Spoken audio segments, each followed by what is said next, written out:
Second chapter class 6 science components of food. जी हाँ, आज की इस वीडियो में आप लोग कंपोनेंट्स ऑफ फूड से रिलेटेड कई प्रकार के क्वेश्चंस ऑब्टेन करने वाले हो और मैं उम्मीद करता हूँ आप लोग आंसर देते चलोगे, कॉपी में लिखते चलोगे और अपनी तैयारी और अच्छे से करते चलोगे। जी हाँ, मैं उमेश पांडे आप सभी लोगों का अपने इस यूट्यूब चैनल जिसका नाम है यूबिन्स क्लासेस में स्वागत करता हूँ। आज के इस वीडियो में आप लोग अच्छे से तैयारी करने के लिए सेकेंड चैप्टर की तैयारी करने वाले हो। क्वेश्चंस कुछ इस प्रकार है, चलिए स्टार्ट कर देते हैं। Choose the correct option in the following questions, मतलब आपके सामने कुछ क्वेश्चंस दिए जाएंगे और उनके आंसर्स आप लोगों को दिखाए जाएंगे। जी हाँ, 4 ऑप्शन के माध्यम से कोई एक ऑप्शन ही आपको चूज़ करना पड़ेगा। जी हाँ, उनमें से कोई एक ऑप्शन ही राइट होगा जो आपको सेलेक्ट करना है और आंसर कमेंट बॉक्स में कर देना है। चलिए स्टार्ट करते हैं वन बाय वन। पहला क्वेश्चन जो आप लोगों से सिंपली पूछा गया है, क्वेश्चन नंबर 1 क्या पूछा गया है, चलिए एक्सप्लेन कर देता हूँ।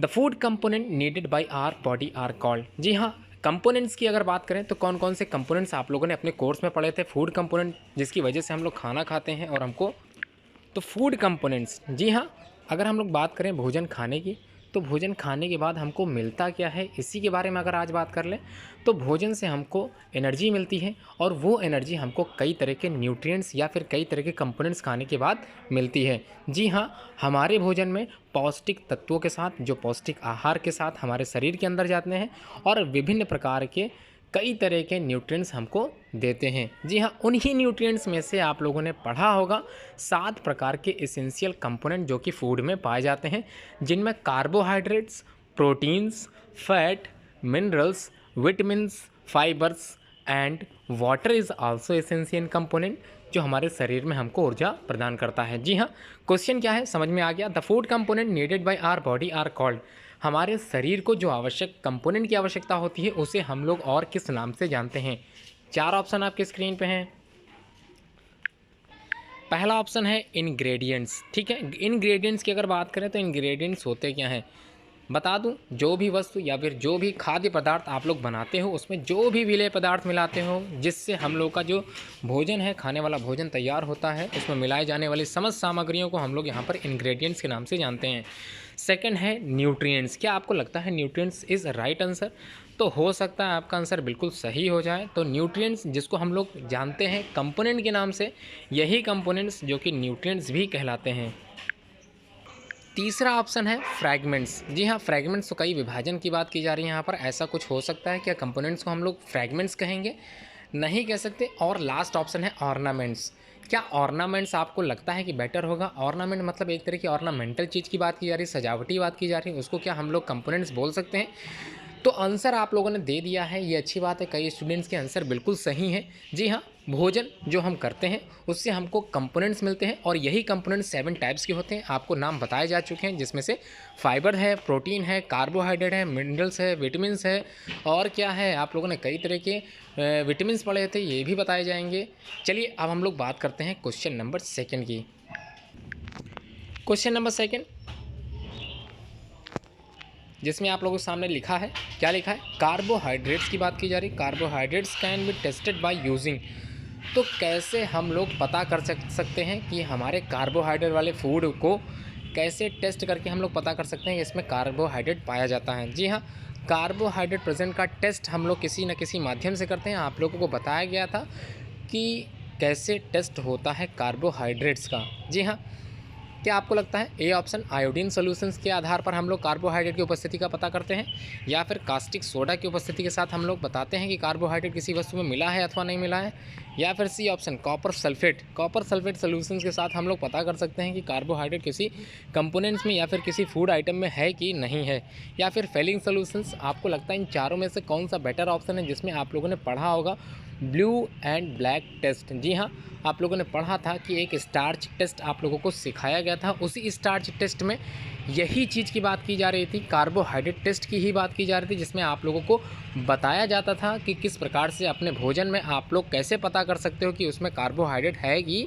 नहीं है। जी हाँ, स्टार्च टेस्ट को ही कार्बोहाइड्रेट टेस्ट कहा जाता है और उसके लिए हम लोगों को आयोडीन सॉल्यूशन की आवश्यकता पड़ती है। जी हाँ, इसी आयोडीन सॉल्यूशंस के साथ हम लोग बता सकते हैं कि किसी भोजन में क्या उपस्थित है, कार्बोहाइड्रेट उपस्थित है या नहीं उपस्थित है। जी हाँ, तो आंसर आप लोग समझ गए होंगे। Carbohydrate can be tested by using iodine solution. जी हाँ, आयोडीन सोल्यूशन के साथ कार्बोहाइड्रेट का परीक्षण किया जा सकता है और पता लगाया जा सकता है कि आपके भोज्य पदार्थ में कार्बोहाइड्रेट की उपस्थिति है कि नहीं है। जी हाँ, एक्सप्लेनेशन आपको बताया जा चुका है। कार्बोहाइड्रेट जिसको हम लोग स्टार्च भी बोलते हैं, give violet colour and black colour with iodine solution. अगर हमारा भोज्य पदार्थ आयोडीन सोल्यूशन के साथ कलर देता है वायलेट या फिर ब्लैक कलर देता है, ब्लू एंड ब्लैक कलर देता है, तो आप लोग पता कर सकते हैं कि आपके भोज्य पदार्थ में, खाने वाले पदार्थ में कार्बोहाइड्रेट है अथवा नहीं है। चलिए नेक्स्ट क्वेश्चन की तरफ चलते हैं। आपके उत्तर बिल्कुल सही चल रहे हैं, जो बच्चे आंसर देते चल रहे हैं वेरी गुड उनके लिए। चलिए क्वेश्चन नंबर 3 जिसमें पूछा जा रहा है which one of the following is an energy giving component. इनमें से कौन सा एक एनर्जी गिविंग कंपोनेंट है, मतलब खाने के बाद हमको तुरंत एनर्जी मिल जाती है, इनमें से कौन सा। आंसर बिल्कुल सही है। तो which one of the following is an energy giving component. तो सारे कंपोनेंट में कौन कौन से कंपोनेंट जो हमको एनर्जी देते हैं, ये आप लोगों ने अपने क्लास में पढ़ा था, अपने कोर्स के अकॉर्डिंग आप लोगों ने सेकंड चैप्टर में पढ़ा था। जी हाँ, उसी से रिलेटेड ये क्वेश्चन पूछी जा रही है और आपको आंसर देना है। तो which one of the following is an energy giving component. 4 option आपके स्क्रीन पे हैं। पहला ऑप्शन है प्रोटीन। क्या प्रोटीन हमको एनर्जी देते हैं? अगर आपको लगता है ये राइट है तो आंसर लिख सकते हैं। चलिए सेकेंड ऑप्शन की तरफ चलते हैं, विटामिन्स एंड मिनरल्स। जी हाँ, मिनरल्स जैसे कैल्शियम हो गया, मिनरल्स जैसे फास्फोरस हो गया। तो आपको ज्ञात होगा जो हमारे दांत हैं, जो हमारी बोन्स हैं, हड्डियां हैं, ये इन्हीं कैल्शियम से मिलकर बनी होती हैं। तो आपको लगता है कि इससे हमको एनर्जी मिलती है, मिनरल से हमको एनर्जी मिलती है, तो आप लोग बी आंसर लगा सकते हो, या फिर सी ऑप्शन रफेज। जी हाँ, डॉक्टर सलाह देता है प्रोटीनस दाल को पीने के लिए, तो उससे क्या हमको एनर्जी मिलती है। क्या ये आपको सही लग रहा है? फाइब्रस फूड में एनर्जी होती है। या फिर डी ऑप्शन है कार्बोहाइड्रेट एंड फैट्स। जी हाँ, आप लोग जब फास्ट रहते थे आपको घर में खाने के लिए क्या क्या मिलता था, ये आप याद कीजिए, तो आप आंसर देने में सक्षम हो पाएंगे। जी हाँ, आंसर आपका क्या होगा ये आप लोग बता सकते हैं। डी ऑप्शन जिन्होंने लगाया है उनको बता दूं, बिल्कुल सही आंसर लगाया आपने। Carbohydrate and fats, these are the pair of body building foods, या फिर ये करें, सॉरी बॉडी बिल्डिंग नहीं होगा, एनर्जी बिल्डिंग फूड होगा। मतलब इनसे हमको क्या मिलती है? एनर्जी मिलती है। अगर हम लोग बात करें बॉडी बिल्डिंग फूड की तो इसको प्रोटीन के नाम से जाना जाता है। जी हाँ, प्रोटीन सलाह दी जाती है मांसपेशियों को बढ़ाने के लिए, मांसपेशियों को ताकत देने के लिए हम लोग प्रोटीन का इस्तेमाल करते हैं। तो एक्सप्लेनेशन में आप लोगों को बता देता हूँ, carbohydrate and fats are the main sources of energy. जी हाँ, एनर्जी सोर्सेस अगर कोई हैं तो ये कार्बोहाइड्रेट और फैट ही हैं। चलिए अब हम लोग बात करते हैं क्वेश्चन नंबर 4 की। क्या पूछा गया है? Vitamins and minerals are. जी हाँ, विटामिन्स आप लोग जानते हैं, विटामिन ए है, विटामिन बी है, विटामिन सी है, विटामिन डी है, ई है एंड के है। These are the kind of vitamins. ये सारे विटामिन्स आप लोगों के भोज्य पदार्थ मतलब खाने वाले पदार्थों में मिले होते हैं। या फिर बात करें कई तरह की जैसे खट्टे पदार्थ, तो उसमें विटामिन सी होता है। तो ऐसे आप लोग याद कर सकते हैं, याद कर सकते हैं, अपने तरीके से पता कर सकते हैं किसमें विटामिन्स कौन सा पाया जाता है। जी हाँ, दो काइंड के विटामिन्स होते हैं, एक पानी में घुलनशील होते हैं और एक वसा में। जी हाँ, water soluble vitamins and also fat soluble vitamins. जी हाँ, आगे भी पढ़ाया जाएगा आप लोगों को, और भी कुछ समय कम होने के कारण मैं और भी आगे चलता हूँ। Vitamins and minerals. जी हाँ, अगर हम लोग डेली विटामिन्स और मिनरल का प्रयोग करते हैं अपने भोज्य पदार्थ में, खाने वाले पदार्थ में, तो उससे क्या होगा? पहला ऑप्शन है protective food. These are the kind of protective food जो हमको रक्षा प्रदान करते हैं, हमारी रक्षा करते हैं कई तरह के रोगों से लड़ने में। क्या लगता है ए आंसर सही होगा या B answer energy giving food? B answer अगर आप लोग लगाओगे तो आप लोग गलत हो जाओगे। जी हाँ, तो प्रोटेक्टिव फूड क्या विटामिन्स एंड मिनरल्स हो सकते हैं? अब एनर्जी गिविंग फूड तो बिल्कुल नहीं हो सकते, क्योंकि विटामिन्स और मिनरल्स खाने के बाद हमको सिर्फ एनर्जी नहीं मिल सकती। जी हाँ, एनर्जी देने के लिए हमारे सामने 2 ऑप्शन अभी आप लोगों ने पढ़े थे, फैट एंड कार्बोहाइड्रेट। जी हाँ, एनर्जी यील्डिंग जो फूड होते हैं वो फैट एंड कार्बोहाइड्रेट होते हैं, इसलिए विटामिन्स और मिनरल्स में ये ऑप्शन बिल्कुल मत लगाएं। थर्ड है बॉडी बिल्डिंग फूड। तो आप लोग पढ़ चुके थे बॉडी बिल्डिंग फूड कौन से होते हैं। जी हाँ, प्रोटीन जो होते हैं वो बॉडी बिल्डिंग फूड के अंतर्गत आते हैं, अभी आप लोगों को बताया भी गया था। रफेज फाइब्रस फूड होते हैं, हमारे डाइजेशन अगर दिक्कत आती है, हमारे डाइजेशन पावर कम हो जाती है, तो डॉक्टर सलाह देता है रफेज फूड खाने के लिए या फिर फाइब्रस फूड खाने की। चलिए आंसर लगाइए क्वेश्चन नंबर 4। क्या आपको लगता है ए ऑप्शन सही होना चाहिए? तो बता दूं, बिल्कुल सही आंसर आप लोगों ने दिया है। क्वेश्चन नंबर 4 का ए ऑप्शन बिल्कुल राइट है। तो ए ऑप्शन राइट है। चलिए एक्सप्लेनेशन कर देता हूं। विटामिन्स एंड मिनरल्स प्रोटेक्ट करते हैं किस चीज़ से हमारी सहायता करते हैं? बॉडी को हमारी सहायता करते हैं कई तरह की डिजीज़ से बचाने की।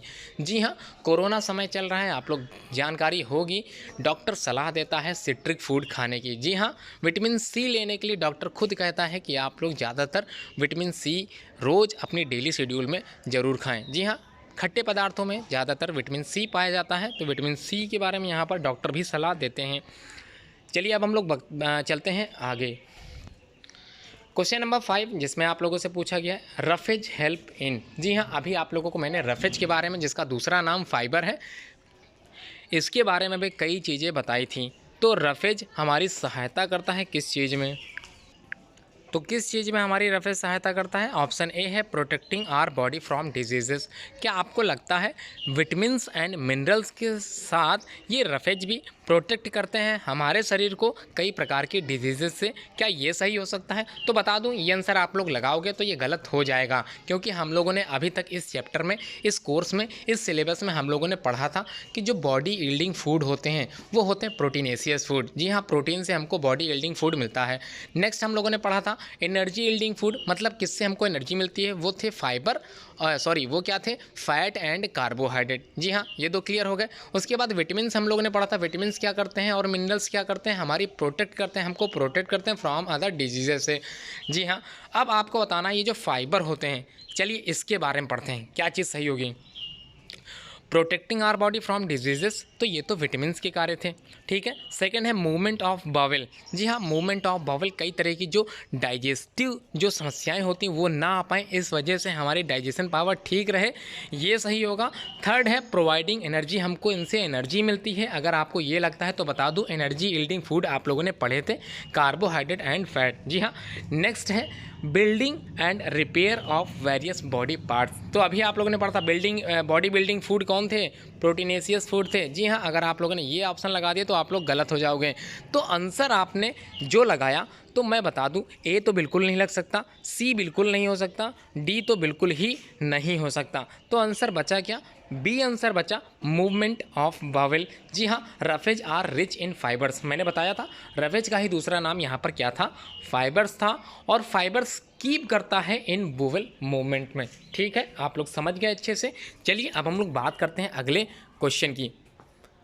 क्वेश्चन सिंपल पूछा जा रहा है, scurvy is cause due to deficiency of. तो विटामिन के बारे में चलिए थोड़ा सा जानकारी दे देता हूँ। कई तरह के विटामिन आप लोगों ने सुने होंगे, विटामिन ए सुना था, विटामिन बी सुना था, विटामिन सी सुना था, विटामिन डी सुना था और विटामिन के सुना था।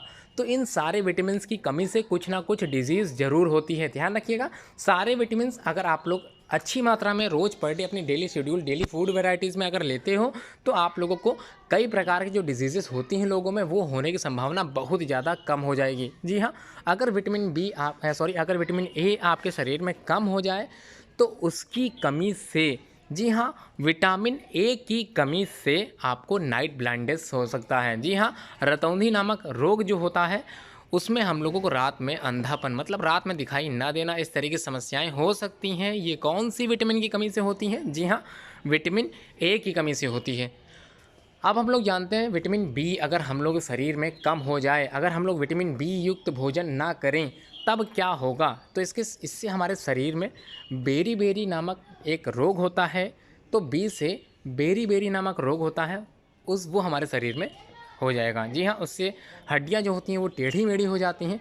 इसलिए ध्यान दें आपके शरीर में विटामिन बी की कमी बिल्कुल भी ना हो पाए। सी के बारे में चलिए जानते हैं। विटामिन सी की कमी से विटामिन सी के बारे में पढ़ लेते हैं। जी हाँ, ये जो विटामिन सी होते हैं ज़्यादातर खट्टे पदार्थों में पाए जाते हैं। अगर बात करें आंवला की, नींबू की, तो जी हाँ, विटामिन सी हमको इन्हीं से मिलता है। तो विटामिन सी की अगर बात करें तो ये हमको कहाँ से मिल रहे थे? नींबू से मिल रहे थे, आंवला से मिल रहे थे और अन्य खट्टी पदार्थों से हमको मिल रहे थे। जी हाँ, क्लियर हो गया। इसकी कमी से हमारे मसूड़ों से खून आने लगता है। जी हाँ, मसूड़ों से, जम से खून आने लगता है। इससे हमारे जो दांत होते हैं, जो क्लोजेस्ट होते हैं मसूड़ों से, वो धीरे धीरे हल्के पड़ने लगते हैं और धीरे धीरे निकलने लगते हैं। जी हाँ, इसी डिज़ीज़ को हम लोग स्कर्वी नाम देते हैं। जी हाँ, स्कर्वी। अगर आपने आंसर विटामिन सी लगाया है तो बता दूं, बिल्कुल आपका उत्तर सही होगा। चलिए फिर भी विटामिन डी के बारे में बता देता हूँ। विटामिन डी जो कि कैल्शियम युक्त भोजन कहलाता है। तो कैल्शियम जो कि मिलता है हमारे किसमें, बॉडी में कहाँ पे, हमारी हड्डियों में। तो कैल्शियम से ही हमारी हड्डियाँ बनती हैं।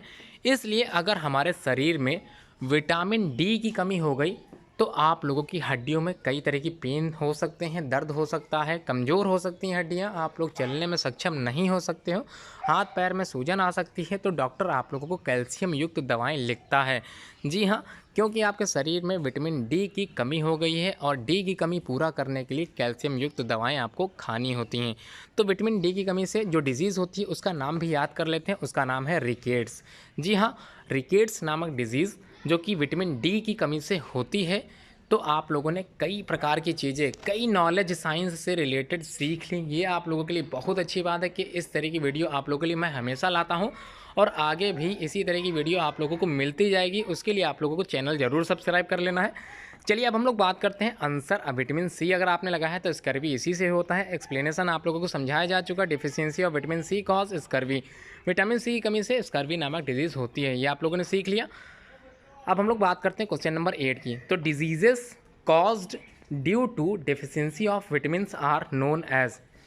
तो अगर हम लोग बात करें जो डिजीजेस हो जाती हैं विटामिन की कमी से, डिफिशियंसी ऑफ विटामिन्स की कमी से जो डिजीजेस हो जाती हैं उनको कौन सी डिजीज़ कहते हैं। जी हाँ, विटामिन ए की कमी से हो, चाहे बी की कमी से हो, चाहे सी की कमी से हो, चाहे डी की, चाहे ई की, चाहे के की, तो किसी भी विटामिन की कमी से अगर डिजीज़ कोई होती है तो उस प्रकार की डिजीज़ को हम लोग कौन सा नाम देंगे। जी हाँ, क्या डाइएटरी डिजीज़ कहेंगे। तो डाइएटरी से डाइट समझ में आ रहा, हमारी डाइट का मतलब जो भोजन हम लोग रोज़ करते हैं तो उसकी एक निश्चित डाइट होनी चाहिए। अगर वो निश्चित डाइट में हम लोग भोजन नहीं करते हैं, पौष्टिक आहार नहीं लेते हैं, तो हमको डाइएटरी डिजीज़ हो जाएगी। तो क्या लगता है आपको, डाइएटरी आंसर सही होगा। आंसर अगर आप लोग लगाना चाहें तो लगाते चलें, मैं बताता चल रहा हूँ, आप लोग आखिरी तक सुनते चलें, समझते चलें, तब आंसर थे तो और ज़्यादा अच्छी बात है। जी हाँ, बी ऑप्शन है क्रॉनिक डिजीज़। तो क्रॉनिक डिजीज़ क्या आपको लगता है ये क्रॉनिक डिजीज़ के अंतर्गत आता है, या फिर डिफिशियंसी डिजीज़ के अंतर्गत आता है, या फिर ट्रांसमिटेड डिजीज़। तो ट्रांसमिटेड डिजीज़ तो आप लोगों को नाम से ही पता चल रहा होगा, ट्रांसमिट होती है एक पर्सन से दूसरे पर्सन में। अगर आपको लगता है क्या विटामिन्स की जो कमी से होने वाले डिजीज़ेस हैं वो ट्रांसमिशन डिजीज़ेस के अंतर्गत आते हैं, क्या एक पर्सन से दूसरे पर्सन तक ये पहुँचते भी हैं। अगर किसी प्राणी में स्कर्वी हो जाए तो स्कर्वी दूसरे में भी हो जाएगा, पर्सन को छूने से, साथ बैठने से। तो बता दूं बिल्कुल गलत हो जाएंगे आप लोग अगर आपने ये उत्तर लगाया। तो आंसर बता दूं, डाइएटरी, ट्रांसमिटेड, डिफिशियंसी, क्रॉनिक, इन चारों में जो सही आपने लगाया है तो डिफिशियंसी डिजीज़ आप लोगों ने लगाया है, क्योंकि जितने भी क्वेश्चंस थे आप लोगों ने विटामिन से रिलेटेड पिछले पढ़े थे उसमें डिफिशियंसी ऑफ विटामिन सी अभी आप लोगों ने पढ़ा था। जी हाँ, कमी से होने वाले भोजन, तो डिफिशियंसी डिजीज़ बिल्कुल सही है। सी ऑप्शन जिन्होंने लगाया उनको बहुत बहुत बधाई हो, आपका आंसर बिल्कुल सही है। एक्सप्लेन कर देता हूँ, since such diseases are caused by deficiency of food component. तो कई तरह के फूड कंपोनेंट्स की कमी से होने वाले जो डिजीजेस होती हैं उनको बोलते हैं डिफिशियंसी डिजीज़। चलिए next question, question number 8, all the deficiency disease can be prevented by. तो अभी बात कीजिए डिफिशियंसी डिजीज़ होती क्या है और अब बात की जा रही इनको कैसे रोका जा सकता है, कैसे बचाव किया जा सकता है इनका। तो ए क्लीननेस, अगर सफाई का हम लोग ध्यान दें, स्वच्छता का हम लोग ध्यान दें, साफ़ सफाई अपने घरों में, बाहर जहाँ पर भी हम लोग जाते हैं वहाँ पर इसका ध्यान दें, तो हमको डिफिशियंसी डिजीज़ेस कम होंगी। क्या आपको लगता है ये ज़्यादा सही होगा आंसर। तो बता दूं, अभी आप लोगों ने पढ़ा था डिफिशियंसी डिजीज़ेस जो होती हैं वो विटामिन्स की कमी से होती हैं। तो क्या लगता है साफ़ सफाई का इसमें कोई यूज़ है, कोई रोल है। चलिए सारे आंसर पढ़ लेता हूँ। Taking medicine eight proper time, तो कोई भी डिफिशियंसी अगर हमको हो जाए, कोई विटामिन की कमी से रोग अगर हमको होता है तो हमको मेडिसिन लेनी चाहिए, दवा लेनी चाहिए प्रॉपर समय पे, ये आंसर सही होगा। या फिर सी वैक्सीनेशन, तो डॉक्टर हमको इंजेक्शन देगा या दवाएं देगा या हमारे लिए वैक्सीन हमको देगा। क्या लगता है, वैक्सीनेशन इज़ राइट आंसर। अगर आप लोग राइट लिखते हो तो बता दूं चौथा ऑप्शन अभी रह गया है, उसको थोड़ा समझ लेते हैं। अभी आप लोगों ने पढ़ा था डिफिशियंसी डिजीज़ जो होती है बेसिकली कॉज करती है कब, जब हमारे शरीर में विटामिन्स की कमी हो जाती है, तभी तो डिफिशियंसी डिजीज़ होगी। होगी। अब विटामिन्स हमको मिलते कहाँ थे? हमारे भोज्य पदार्थों में। जी हाँ, जो भोजन हम लोग खाते हैं उसी में विटामिन्स पाए जाते हैं। तो आंसर है चौथा, टेकिंग बैलेंस डाइट।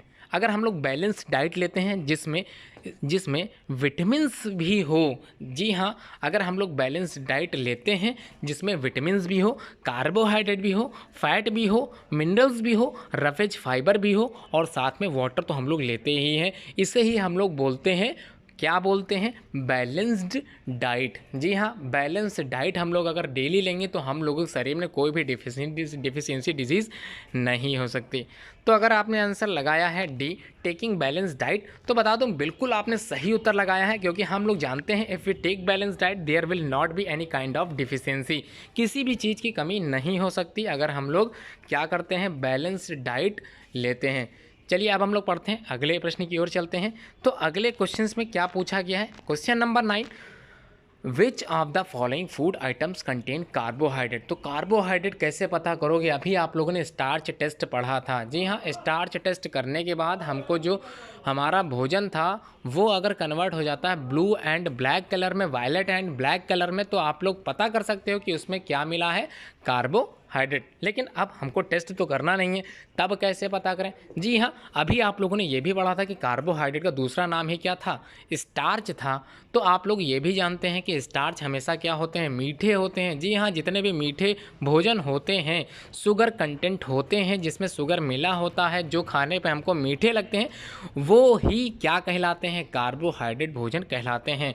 जी हाँ, बिल्कुल सही। अगर आपने आंसर लगाया इन चारों में, क्या लगाया है? चलिए पढ़ लेता हूँ, सारे आंसर पढ़ता हूँ, फिर आप लोग बताइएगा कौन सा भोजन खाने के बाद आपको वो चीज़ मीठी लगी थी। चलिए, which of the following food item contains carbohydrate. कौन सा भोजन यहाँ पर कार्बोहाइड्रेट के अंतर्गत आएगा? ऑप्शन ए है राइस, चावल। चावल आपने पकाया, उसमें बिना दाल मिलाए आपने चावल ऐसे खाने स्टार्ट कर दिए, तो क्या लगता है आपको खाने के बाद चावल कैसे लगेंगे? अगर मीठे लग रहे हैं तब तो ये आंसर बिल्कुल सही होगा। अगर ये कड़वे लग रहे हैं, तीखे लग रहे हैं, नमकीन लग रहे हैं, तो बिल्कुल भी आंसर मत लगाएं। ऑप्शन बी की तरफ चलते हैं। बी में ग्राम। जी हाँ, क्या चने की बात अगर हम लोग करें तो चने में क्या हो सकता है? क्या चने में कार्बोहाइड्रेट पाया जा सकता है? सी ऑप्शन, कैबेज मतलब बंद गोभी की बात हो रही है, तो गोभी आप लोगों ने खाई थी, क्या गोभी में ऐसा हो सकता है कुछ भी? या फिर दाल जो आप लोग पीते हो, तो अब नमक ना डालो, दो दाल ही दाल पी लो, तब आपको लगता है क्या वो मीठी लगती है? ऐसा कुछ? तो आप लोगों को याद आ रहा होगा कि आपने चावल जो कच्चे खाए थे अपने घर पे, जो पके हुए थे, तो आपको वो कैसे लगते थे? जी हाँ, बिल्कुल मीठे लगते होंगे। आप लोग खा के देख सकते हैं, जो रोटी आप लोग खाते हैं उसको भी अगर बिना आप लोग दाल मट्ठे दही के साथ खाते हो तो वो भी आपको मीठी लगेगी। तो रोटी जो ब्रेड होती है वो भी कार्बोहाइड्रेट का ही एक पार्ट होता है, और जो चावल होते हैं वो भी क्या है? कार्बोहाइड्रेट ही है।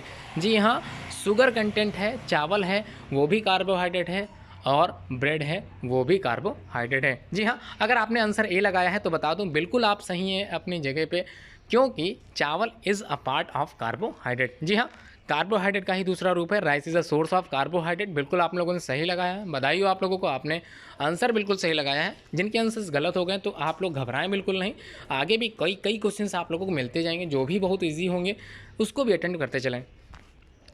क्वेश्चन नंबर 10 है, नाइट ब्लाइंडनेस की अगर बात की जाए तो अभी आप लोगों ने पढ़ा था नाइट ब्लाइंडनेस, रतौंधी नामक रोग की बात की जा रही है, रात का अंधापन, रात में हमको दिखाई कुछ ना देना।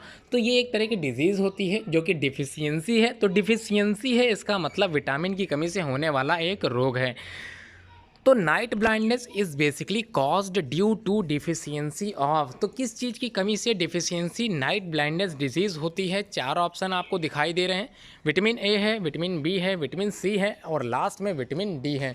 तो क्या लगता है आंसर क्या लगाओगे? कौन से विटामिन की कमी से हमको नाइट ब्लाइंडनेस होता है? आप लोग अभी पढ़ा था, बिल्कुल जस्ट अभी आप लोगों को समझाया गया था कि विटामिन बी की कमी से बेरी रोग होता है, विटामिन सी की कमी से स्कर्वी होता है, और विटामिन डी की कमी से रिकेट्स होता है, और विटामिन ए की कमी से क्या होता है? जी हाँ, यही नाइट ब्लाइंडनेस विटामिन ए की कमी से होता है। और इसके कमी से हमको डॉक्टर क्या कहता है? जी हाँ, हमको डॉक्टर कहता है गाजर खाने की सलाह देता है, और कहता है जितने ज़्यादा गाजर खा सको उतनी ज़्यादा आपकी आँखें मजबूत हो जाएंगे। जी हाँ, चलिए बात करते हैं आंसर ए, विटामिन ए बिल्कुल सही है। आप लोग जानते हैं night blindness is cause due to the deficiency of vitamin A. अब हम लोग बात करेंगे कुछ फिल इन द ब्लैंक्स की। जी हाँ, अब आपको अपना दिमाग थोड़ा सा ज़्यादा लगाना पड़ेगा, क्योंकि यहाँ पर ऑप्शन बिल्कुल भी आपको दिए नहीं जाएंगे। बस आपको एक राइट वर्ड भरना है जो कि सही होना चाहिए। सही होने के बाद ही आंसर सही माना जाएगा। जी हाँ, प्रॉपर वर्ड होगा तो आंसर कोई भी हो तो आंसर सही मान लिया जाएगा। Question fill in the blanks के रूप में आप लोगों को दिखाई देंगे with appropriate word. The first is for proper dash and dash our bodies need adequate food. तो हमारे शरीर की किस चीज़ को होने के लिए हमको भोजन की आवश्यकता होती है। फॉर प्रॉपर, तो किस चीज़ के प्रॉपर होने के लिए हमारे शरीर को भोजन की आवश्यकता होती है, प्रॉपर डाइट की आवश्यकता होती है। दो ऑप्शन आपको लिखने हैं। अगर आपने यहाँ पर ग्रोथ एंड डेवलपमेंट लिखा है तब भी आंसर बिल्कुल सही लग जाएगा, चाहे तो करके देख लेते हैं। For proper growth and development our body need adequate food, तो सही हो सकता है अगर आपने ग्रोथ एंड डेवलपमेंट लगाया है। अगर कोई आंसर और लगाते हैं जो कि इस पर सही बैठे तब भी आपका आंसर सही माना जाएगा। जी हाँ, चलिए देख लेते हैं आंसर क्या है। Growth and maintenance. जी हाँ, चाहे आपने डेवलपमेंट लिखा हो, चाहे ग्रोथ लिखा हो, चाहे आपने मेंटेनेंस लिखा हो, कुछ भी लिखा हो, डेवलपमेंट लिखा हो, तब भी आंसर सही माना जाएगा। चलिए क्वेश्चन नंबर 2 पे चलते हैं। Protein build dash material. जी हाँ, प्रोटीन युक्त जो भोजन होते हैं उनको हम लोग कौन से मटेरियल्स नाम देते हैं। आपने पढ़ा था, तो body yielding food is called as proteinaceous food. तो बॉडी यील्डिंग है तो मेंटेन करते हैं हमारे शरीर के बॉडी को, मांसपेशियों को, मसल्स को। इसलिए अगर आपने उत्तर दिया है बॉडी मटेरियल तो बिल्कुल सही है। प्रोटीनेशियस फूड बिल्कुल सही होगा। चलिए अब हम लोग बात करते हैं क्वेश्चन नंबर 3 की। तो 3 में क्या पूछा गया पढ़ लेते हैं। थोड़ा सा लंबा है क्वेश्चन, तब भी फिर भी समझ लेते हैं। Non living machines. जी हाँ, नॉन लिविंग मशीन्स, इन्हीं को बर्न किया जाए द फ्यूल। ठीक है, बर्न्स द फ्यूल। जो नॉन लिविंग व्हीकल्स होती हैं, आप लोगों ने देखा होगा, मशीन्स होती हैं जिसमें आप लोग ऑयल डालते हो, उसी को यहाँ पर फ्यूल कह रहे हैं, ईंधन प्रयोग करते हो। At dash temperature while living machines burns their food at dash temperature. तो क्या लगता है, हाई टेम्परेचर, लो टेम्परेचर, कौन सा टेम्परेचर यहाँ पर इस्तेमाल किया जाता है नॉन लिविंग के द्वारा और कौन सा लिविंग के द्वारा। जी हाँ, हमारे शरीर में भोजन जाता है जिससे हम लोग क्या करते हैं, एनर्जी प्राप्त करते हैं। और एनर्जी हमको ऐसे ही नहीं मिलती। जी हाँ, जो ईंधन जो बात कर रहे हैं फूड की, वो एक तरह का ईंधन होता है जो हमारे शरीर के अंदर जाता है। जैसे नॉन लिविंग मशीन की बात करें, व्हीकल्स की बात करें, मोटरसाइकिल की बात करें, जो उसमें आपने फ्यूल डाला था, पेट्रोल डीजल डाला था, वो क्या करता है, बिल्कुल भोजन की तरह ही कार्य करता है।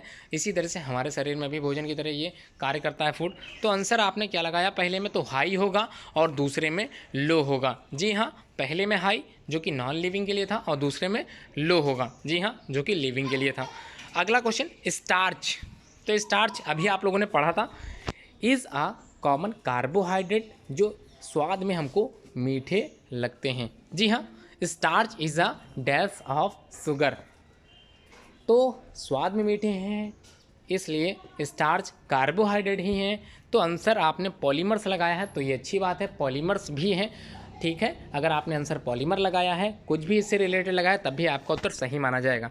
चलिए क्वेश्चन नंबर 5 पढ़ते हैं। Dash gives blue colour with iodine. तो अभी आप लोगों ने एक टेस्ट सीखा था, कौन सा टेस्ट था वो? जी हाँ, क्या था वो टेस्ट? स्टार्च के साथ हमको ब्लू कलर मिलता है, कार्बोहाइड्रेट के साथ हमको ब्लू कलर मिलता है, जिसको हम लोग आयोडीन टेस्ट कहते हैं। और ये किसके लिए होता है? किस चीज़ की प्रेजेंस को ज्ञात करने के लिए, किस चीज़ की उपस्थिति को ज्ञात करने के लिए वो भोजन में हमारे है कि नहीं है, ये कौन सा था पार्ट। तो जी हाँ, बता दूं, अगर आपने आंसर कार्बोहाइड्रेट लगाया है, आपने आंसर स्टार्च लगाया है, तो बिल्कुल आपका उत्तर सही है। अब हम लोग बात करेंगे question number 6 fill in the blanks में। क्या पूछा गया? Proteins are made up of. Proteins किस चीज़ के बने होते हैं? तो proteins are made up of किस चीज़ के बने होते हैं? बता देता हूँ, कई प्रकार के अमीनो एसिड से मिलकर ये प्रोटीन तैयार होते हैं। इसलिए अगर आपने अमीनो एसिड्स लगाया है तो बता दो बिल्कुल आपका उत्तर सही है। अगर ये कठिन लग रहा है तो इसको आप अच्छे से समझ लो, अच्छे से याद कर लो। नेक्स्ट टाइम अगर प्रोटीन के बारे में पूछा जाए तो आप लोग ज़रूर बताएं कि अमीनो एसिड से मिलकर क्या बनता है, प्रोटीन बनता है।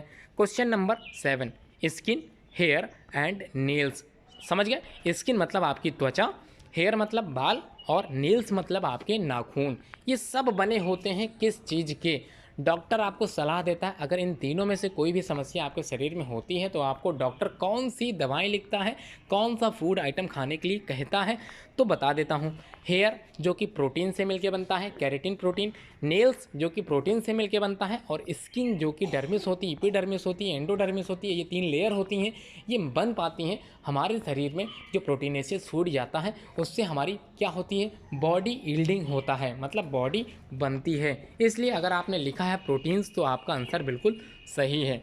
आगे बढ़ें क्वेश्चन नंबर 8 पे। को एंजाइम्स आर नथिंग बट क्या हो सकते हैं। थोड़ा सा टिपिकल ये क्वेश्चन आपके लिए हो सकता है मैंने ये पढ़ाया ना हो, फिर भी आप लोग अभी तब ना पढ़ाया गया हो तो आज पढ़ लेते हैं। को एंजाइम्स, तो एंजाइम किसी भी रिएक्शंस को बढ़ा देते हैं, किसी भी रिएक्शंस को घटा देते हैं। हमारे शरीर में कई तरह के हार्मोन्स बनते हैं, कई तरह के एंजाइम्स तैयार होते हैं। वो एंजाइम्स हमारे डाइजेशन में यूज़ किए जाते हैं, कई तरह की अन्य क्रियाओं में यूज़ किए जाते हैं। तो डाइजेशन की ही बात हो रही है, तो कोई एंजाइम्स आर नथिंग बट क्या हो सकते हैं, प्रोटीन्स हो सकते हैं। अगर आंसर आपने प्रोटीन्स दे दिया है तो ये अच्छी बात है, नहीं दिया है तो कन्फ्यूज मत हो, घबराएं नहीं, इसको अच्छे से समझ लें, याद कर लें। नेक्स्ट टाइम इसी तरह की आप लोगों से क्वेश्चंस पूछे जा सकते हैं, स्कूल में पूछे जा सकते हैं, आप लोग आंसर जरूर दें। Question number 9, vitamin C cause करता है किस चीज़ को, फाउंड डिफिशियंट। तो विटामिन सी कॉज, तो कौन सी कमी से, विटामिन सी की कमी से कौन सी डिजीज़ होती है। जी हाँ, मसूड़े से खून आना आप लोगों ने पढ़ा था, तो उसको क्या कहते हैं, उसको बोलते हैं स्कर्वी। तो बिल्कुल सही उत्तर अगर आपने स्कर्वी दिया है तो बता दूं आपका उत्तर बिल्कुल सही है। अब हम लोग बात करेंगे क्वेश्चन नंबर 10 की। क्या पूछा है, आर बॉडी कंटेन्स होते हैं, हमारी शरीर जो होते हैं वो बने होते हैं डैश ऑफ वाटर। तो पानी, क्या कितने प्रतिशत ऑफ पानी हमारे शरीर में होता है ये पूछा जा रहा है। तो कितने प्रतिशत पानी हमारे शरीर में पाया जाता है। जी हाँ, अगर दुनिया की बात करें तो दुनिया में कितना प्रतिशत पानी है ये भी आप लोग अगर कमेंट बॉक्स में लिखना चाहें तो लिख सकते हैं। फिलहाल तो क्वेश्चन हमारे शरीर से है, हमारे शरीर में कितने प्रतिशत पानी होता है। जी हाँ, उत्तर कई बच्चे सही दे रहे हैं, कई बच्चे गलत दे रहे हैं। बता देता हूँ सही आंसर, जी हाँ 67% जो होता है हमारे शरीर में वो क्या होता है, पानी होता है। और इसी पानी से हम लोग अपने शरीर को बचाव दे पाते हैं, शरीर को डाइजेस्ट कर पाते हैं, जो भी खाते हैं डाइजेशन भी इससे होता है। अगला क्वेश्चन नंबर 11 है, most of the reactions in our body occurs in dash solutions. तो हमारे शरीर में कई प्रकार की रिएक्शंस होती हैं, अकर होती हैं डैश सॉल्यूशंस में। तो आंसर क्या होगा इसका, वाटर सॉल्यूशंस ही होगा, क्योंकि पानी के बाद ही हमारे शरीर कई प्रकार की क्रियाएं करता है। अगर हम लोग पानी पीना बंद कर दें तो हमारे शरीर में होने वाली समस्त क्रियाओं पर इसका नेगेटिव प्रभाव पड़ेगा और हम लोग कई तरह से कई प्रकार की समस्याओं से ग्रसित हो सकते हैं। अगर आपने वाटर लिखा है तो अच्छी बात है, नहीं लिख पाए हैं, समय कम था, तो बता दूं बिल्कुल तैयारी करते चलें। क्वेश्चन नंबर 12 जिसमें आप लोगों से पूछा जा रहा है बैलेंस्ड डाइट। जी हाँ, बैलेंस्ड डाइट होती क्या है। अभी आप लोगों को बताया गया था कि बैलेंस का मतलब होता है समस्त प्रकार के भोज्य पदार्थ हमारे भोजन में शामिल हो जाना। इसी से ही क्या बनता है, बैलेंस्ड डाइट बनती है। हमारी एक डाइट होती है जिस डाइट की सलाह डॉक्टर तब देता है जब हमारे शरीर में कई तरह के डिफिशियंसी डिजीज़ हो जाते हैं। जी हाँ, ये डिफिशियंसी विटामिन की कमी से होते हैं। ये कमी ना हो पाए इसलिए हम लोग बैलेंस्ड डाइट का इस्तेमाल करते हैं और अपने शरीर में समस्त कंपोनेंट को क्या करते हैं, प्रयोग में लाते हैं। तो आंसर आपको दिख गया होगा, माफ़ी चाहूँगा जो कि ध्यान नहीं दिया मैंने, फिर भी न्यूट्रिएंट्स होते हैं, बिल्कुल सही। न्यूट्रिएंट्स को ही हम लोग बोलते हैं कंपोनेंट ऑफ फूड। जी हाँ, बिल्कुल सही। अगर आपने आंसर सही लगाया, बिना देखे लगा दिया, तो आपका उत्तर सही माना जाएगा। चलिए अब हम लोग बात करते हैं अगले क्वेश्चन की ओर चलते हैं। क्वेश्चन नंबर 13 जो पूछा जा रहा है आप लोगों से, an average person should drink dash glass of water daily. तो प्रतिदिन कितने ग्लास ऑफ वाटर पीना चाहिए, डॉक्टर इसकी सलाह देता है कि हमारे शरीर में पानी की कमी ना हो जाए, क्योंकि पानी की शरीर में कमी होने के बाद कई तरह की जो एक्टिविटीज़ होती हैं, कई तरह की जो रिएक्शंस होती हैं हमारे शरीर में, उस पर इसका नेगेटिव प्रभाव पड़ेगा। तो ऐसा ना हो, तो हमारे शरीर में कितना पानी होता है ये भी आपने पढ़ा था, 67% पानी होता है। यहाँ पर क्वेश्चन है एवरेज पर्सन शुड ड्रिंक, कितने ग्लास ऑफ वाटर डेली पीना चाहिए उसको, ये पूछा जा रहा है। कई बच्चों ने 10 लगाया, कई ने 11 लगाया, कुछ कई अलग अलग क्वेश्चन आंसर दे रहे हैं। तो बता देता हूँ बिल्कुल आपका उत्तर सही हो जाएगा अगर आपने लिखा है 8 गिलास पानी। तो अब ये छोटे ग्लास नहीं है, या फिर आप लोग 1.5 लीटर की बोतल अपने घर तक रखें तो इसमें अगर आप लोग देखोगे तो 8 गिलास पानी भर जाएगा। तो बड़े लोगों को 2 लीटर, छोटे बच्चों को कम से कम 1 लीटर के ऊपर। तो इसलिए ध्यान दें 8 ग्लास पानी ज़रूर पीना है। डेली आप लोगों को 8 ग्लास पानी पीना पड़ेगा। जी हाँ, अगर आप लोग चाहते हो कि आप लोग कई तरह के डिजीज़ से मुक्त हो सको तब।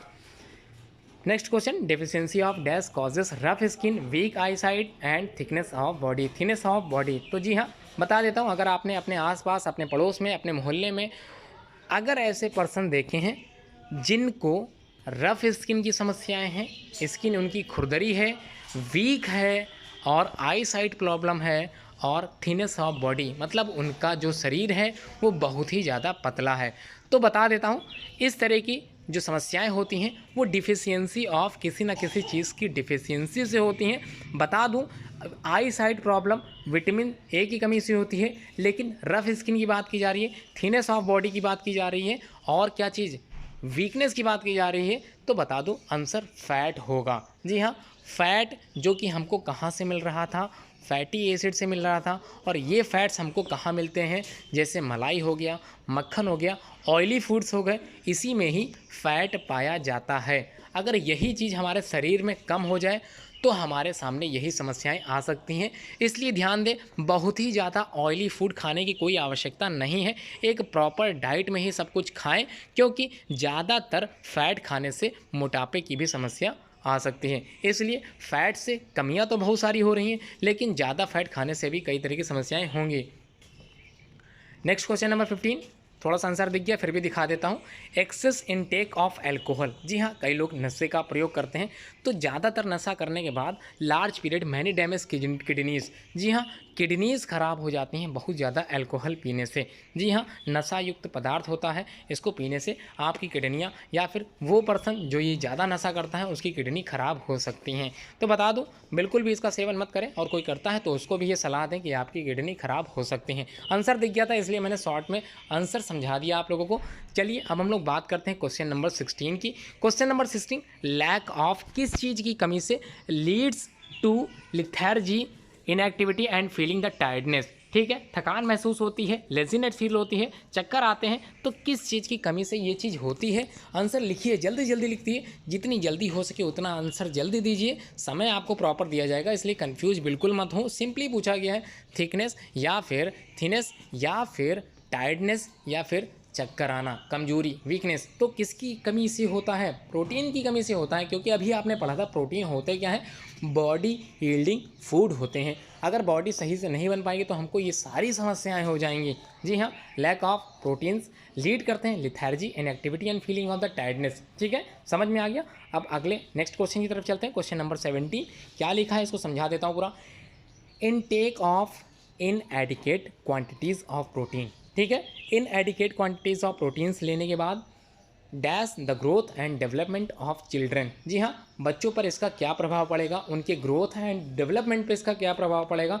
तो बता दूं, उनका ग्रोथ एंड डेवलपमेंट कम हो जाएगा अगर उनको प्रोटीनेशियस फूड इनएडिकेट क्वांटिटीज़ में दिया जाए, बिल्कुल प्रॉपर क्वांटिटी में ना दिया जाए, तो उन पर इसका गहरा प्रभाव पड़ेगा। क्योंकि हम लोग जानते हैं जो दूध होता है, जो मिल्क होता है, उसमें क्या पाया जाता है, यही प्रोटीन पाई जाती है। जी हाँ, अगर उनको प्रॉपर टाइम पे मिल्क ना दिया जाए तो उनके शरीर पर इसका गहरा प्रभाव पड़ेगा और उनके शरीर की जो ग्रोथ होगी, उनके मानसिक विकार जो होता है, वो समस्याएं हो सकती हैं, आ सकती हैं। जी हाँ, आंसर समझ में आ गया। आगे बढ़ें, क्वेश्चन नंबर नेक्स्ट, जो कि आप लोगों से एज ए स्टेटमेंट के द्वारा पूछा जाएगा। कई तरह की स्टेटमेंट्स यहाँ पर दी गई हैं। नेगेटिव स्टेटमेंट्स हो सकती हैं, पॉजिटिव हो सकती हैं। तो पॉजिटिव सेंस में, सही के सेंस में आप लोग ट्रू लगाएं, और नेगेटिव से सेंस में, गलत के सेंस में आप लोग फॉल्स लगाएं। तो समझ में आ गया क्या करना है। इसमें स्टेटमेंट्स होंगी जो कि ट्रू हो सकती है, फॉल्स हो सकती है, मैं समझाते चल रहा हूँ, आंसर आपको देना है। क्वेश्चन नंबर 1 क्या है, देखते हैं। लिखा deficiency of vitamin A makes our bones weak. तो क्या लगता है आपको, विटामिन ए की कमी से हमारे शरीर की जो हड्डियां होती हैं वो कमज़ोर पड़ जाएंगी। अभी आपने क्या पढ़ा था, विटामिन ए की कमी से कौन सा रोग होता है। जी हाँ, विटामिन ए की कमी से नाइट ब्लाइंडनेस रोग होता है, जो कि आँखों का अंधापन होता है, जो कि रात के समय होता है। तो क्या बोन्स पर इसका गहरा प्रभाव पड़ सकता है, बिल्कुल नहीं। तो आंसर आपने अगर फॉल्स दिया है तो बता दूं, बिल्कुल सही उत्तर है आपका, ये फॉल्स स्टेटमेंट ही है, जो कि गलत है, बिल्कुल गलत है। क्योंकि विटामिन ए की कमी से क्या होता है, नाइट ब्लाइंडनेस होता है। आगे बढ़ें, क्वेश्चन नंबर 2 पे चलते हैं। Deficiency of iron. जी हाँ, अगर हमारे शरीर में लौह तत्वों की कमी हो जाए, आयरन की कमी हो जाए, जो कि हमें हरे पदार्थों से मिलते हैं।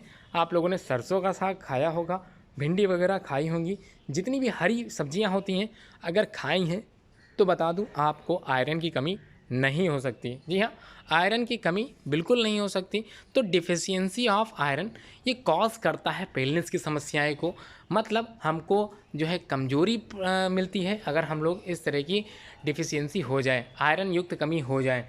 तो क्या लगता है ऐसा? तो बता दूं बिल्कुल सही है, कमजोरी लगेगी, आपके जो रक्त होगा, खून होगा आपके शरीर में, वो धीरे धीरे अनीमिया की तरफ बढ़ता चला जाएगा। और एक समय ऐसा आएगा कि डॉक्टर आप लोगों को क्या सलाह देगा कि डाइटरी फूड में आयरन फूड ज़रूर शामिल करें, आयरन युक्त भोजन ज़रूर खाएं, जिससे आप लोगों के रक्त का जो संचार है वो प्रॉपर मैनर में हो सके। चलिए नेक्स्ट क्वेश्चन पढ़ते हैं, question number 3। Calcium is necessary. अभी आपने पढ़ा था ये जो कैल्शियम है, ये जो कैल्शियम होता है हमारे शरीर में कहाँ पर जुड़ता है, कहाँ पर ऐड होता है, कहाँ पर फिक्स होता है, कौन सी चीज़ कैल्शियम से मिलके बन रही थी? Strong bones and teeth. जी हाँ, कैल्शियम हमारे शरीर में टीथ और बोन्स में ही पाया जाता है।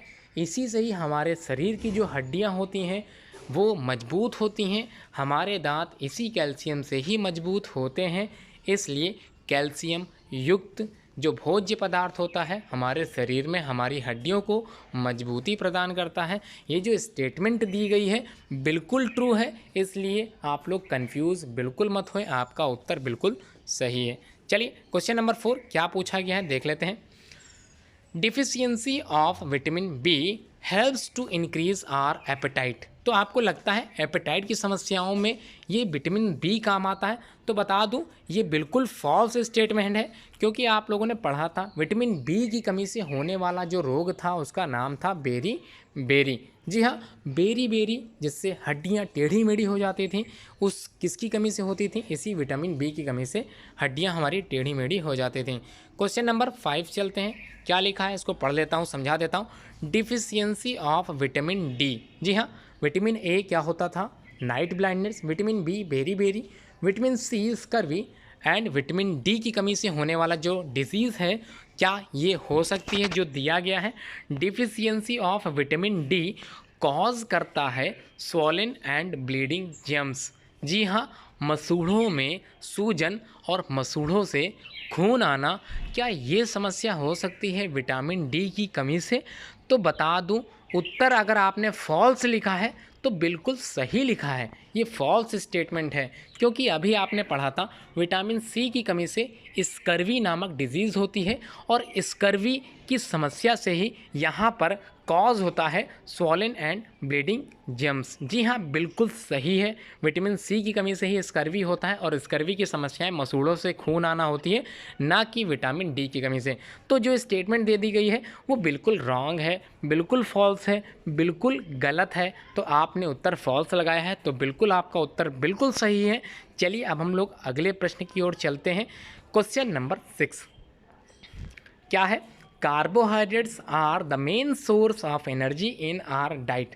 ठीक है, समझ लेते हैं। ये जो कार्बोहाइड्रेट होता है, जी हाँ, व्रत थे आप लोग, फास्ट आपका हुआ था कभी, याद होगा उस समय आप लोगों को भोजन में आलू दिए जाते थे, उसी समय आप लोगों को सागो पाम जिसको साबूदाना बोलते हैं ये दिया गया होगा। तो इनसे हमको क्या मिल रहा है? इनसे हमको कार्बोहाइड्रेट मिलता है। जी हाँ, यही कार्बोहाइड्रेट जो कि मेन सोर्स होता है एनर्जी का। हमको एनर्जी कहाँ से मिल रही थी? एनर्जी यील्डिंग फूड आप लोगों को कौन कौन से बताए गए थे? 2 फूड थे जिनको एनर्जी यील्डिंग फूड के अंतर्गत रखा गया था। एक तो कार्बोहाइड्रेट था और दूसरा क्या था? फैट्स था। जी हाँ, carbohydrates are the main source of energy in our diet, बिल्कुल सही आंसर है। इसलिए अगर आपने ट्रू लगाया तो बता दूं बिल्कुल आंसर आपका सही है। क्वेश्चन नंबर 7 चलते हैं। Expensive food is not always the best food. बहुत ही ज़्यादा महंगे पदार्थ अगर आप लोग खरीद के खाते हो तो बता दूं क्या वो नॉट ऑलवेज बेस्ट फूड, कभी भी ज़्यादा बेस्ट नहीं कहलाएंगे? तो बता देता हूं, अगर आपने बिल्कुल सही लगाया है, एक्सपेंसिव मतलब महंगे भोजन अगर आप लोग खरीद के खाते हो तो ये ज़्यादा बेस्ट फूड कहलाएंगे बिल्कुल नहीं। ज़रूरी नहीं कि महंगे भोजन आपके लिए सही हो। तो आपने स्टेटमेंट अगर ट्रू लगाया तो बिल्कुल आपका आंसर सही है, ये ट्रू ही है। अगला है protein is a staple food. क्या प्रोटीन एक तरह का स्टेपल फूड हो सकता है? तो ये गलत है। तो फास्ट फूड आप लोगों ने खाया था, तो फास्ट फूड क्या था वो आप लोगों को ज्ञात होगा। तो स्टेपल फूड प्रोटीन बिल्कुल नहीं हो सकता, इसलिए ये आंसर फॉल्स है। चलिए अगला क्वेश्चन पढ़ते हैं। हीमोग्लोबिन, जो हीमोग्लोबिन हमारे शरीर के रक्त में पाया जाता था, खून में पाया जाता था, यही हीमोग्लोबिन क्या एक कार्बोहाइड्रेट हो सकता है? आपको लगता है तो आपने आंसर ट्रू अगर लगाया तो गलत है, ये फॉल्स है। थोड़ा सा स्पीड में बढ़ा दे रहा हूँ क्योंकि थोड़ा सा समय कम है, वीडियो थोड़ी लंबी हो रही है जिसमें आप लोग आंसर दे सकें, इसी वजह से मैं थोड़े से स्पीड बढ़ा रहा हूँ। आंसर तेज़ी से देते चलें, आंसर समझा दे रहा हूँ पूरा। कॉटन एंड पेपर, जो कॉटन होता है, जो रुई होती है, कपास होती है, और जो पेपर होता है, पेपर मतलब कागज़ जो होता है, क्या ये कार्बोहाइड्रेट के ही पार्ट हैं? क्या इन्हीं को हम लोग कार्बोहाइड्रेट कह सकते हैं? तो बता दूं, ये जो होते हैं ये होते हैं सेलुलोज। जी हाँ, सेलुलोज होते हैं जिनका पाचन करना हम लोगों के लिए बस की बात नहीं है। सेलुलोज ही पार्ट होते हैं किसके? इन्हीं कार्बोहाइड्रेट के पार्ट्स होते हैं। या फिर हम लोग अगर बात करें कॉटन की, तो कॉटन अगर कोई शाकाहारी प्राणी है, खरगोश है, हिरन है, गाय है, भैंस हैं, तो ये जो जानवर हैं जो शुद्ध शाकाहारी होते हैं वो इन सब चीज़ों को अच्छे से पचा सकते हैं, लेकिन हम लोग इन चीज़ों को पचा नहीं सकते हैं, खा नहीं सकते हैं। तो बता देता हूँ, आपकी स्टेटमेंट बिल्कुल ट्रू है क्योंकि सेलुलोज ही एक तरह का कार्बोहाइड्रेट होता है। आपने आंसर ट्रू दिया है तो बिल्कुल आपका आंसर सही है। क्वेश्चन नंबर 11 जो कि दिख गया आपको, माफ़ी चाहूँगा। Tomatoes contain vitamin C. टमाटर खाने में खट्टे होते हैं इसलिए उसमें विटामिन सी की मात्रा पाई जाती है। ध्यान दें, अगर बहुत ज़्यादा मीठा टमाटर है तो उसमें मात्रा तो विटामिन सी की पाई जाएगी लेकिन थोड़ी सी कम हो जाएगी। जी हाँ, क्लियर हो गया। आगे बढ़ें। Question number 12, eating lady finger, ये लास्ट क्वेश्चन हो सकता है ऐसा मुझको लगता है। Eating lady finger, lady finger मतलब भिंडी खाने के बाद आपको गुड इन मैथमेटिक्स मतलब गणित में बहुत ज़्यादा विद्वान बना सकता है। अगर भिंडी आप लोग डेली शेड्यूल में खाएं, डेली डाइट में अगर भिंडी शामिल करते हैं तो भिंडी खाने के बाद क्या आपका दिमाग बहुत तेज़ इंक्रीज़ कर जाएगा, मैथ्स की समस्याएं आप लोग आसानी से कर सकोगे। क्या लगता है आपको ये स्टेटमेंट ट्रू है? तो बता दूं, बिल्कुल रॉन्ग स्टेटमेंट है, बिल्कुल फॉल्स स्टेटमेंट है। अगर आपने फॉल्स लगाया है तो आप बिल्कुल सही हो। जी हाँ, ये लास्ट क्वेश्चन था ऑफ दिस सीरीज़ का, आज की इस वीडियो का, और मैं उम्मीद करता हूँ आप लोगों ने एंजॉय किया होगा, आप लोगों को पूरी वीडियो समझ में आई होगी। एंड तक वीडियो देखिए, आगे आने वाली सारी वीडियोस आप लोग अच्छे से देखते चलें, समझते चलें, पूछते चलें जो भी डाउट आप लोगों को होते हैं। धन्यवाद पूरी वीडियो देखने के लिए।